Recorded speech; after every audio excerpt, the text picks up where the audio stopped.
المصاصة تبقى بعسل السدر، وده أحسن عسل سدر موجود في مصر. نقول كده بسم الله أهو.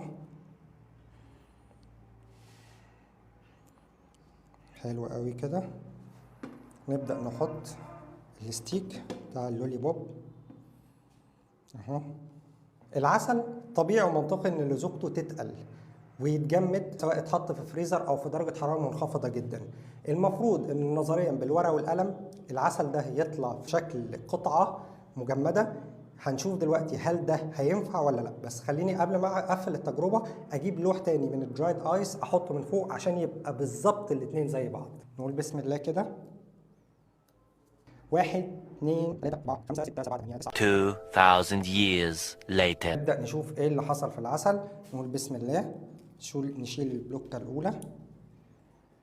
طبعا في تبخير كبير قوي بيحصل.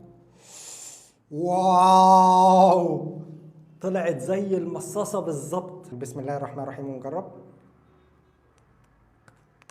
ده جامد يا جماعة.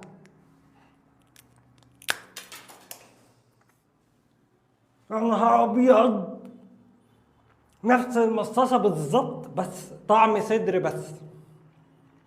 واو واو واو واو. العسل اتجمد دايركت بدون ما يمر بأي مرحلة تسكر أو تبلور. هل معنى إن العسل اتجمد ده طبيعي أو مغشوش؟ لا، ده ملوش علاقة بأي شيء، سواء الطبيعي أو المغشوش ممكن يحصل فيه نفس الفكرة. الفكرة كلها إن هنا ما ظهرش ظاهرة التبلور أو التسكر. العسل اتحول دايركت من الحالة السائلة للحالة الصلبة. ثواني أقفل الفيديو أكمل اللولي بوب بتاعتي وأرجع لكم تاني. اما التجربه دي بقى فانت تقدر تعملها بنفسك او ولادك موجودين جنبيك. شايف التلج ده؟ نقول بسم الله كده. شويه ميه،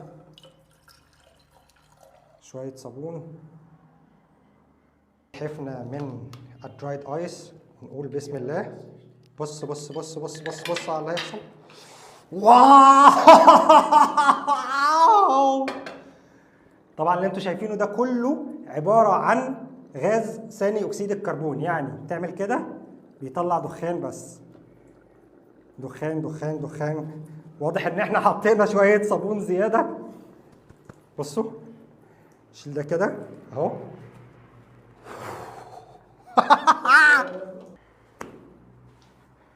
لا لا اقفل، انا عايز العب شوية. خبر مهم جدا، اي حد متابع الصفحه دي لازم يكون عارفه بالكامل. متابعينا في تونس، الجزائر، المغرب، المملكه العربيه السعوديه، الكويت،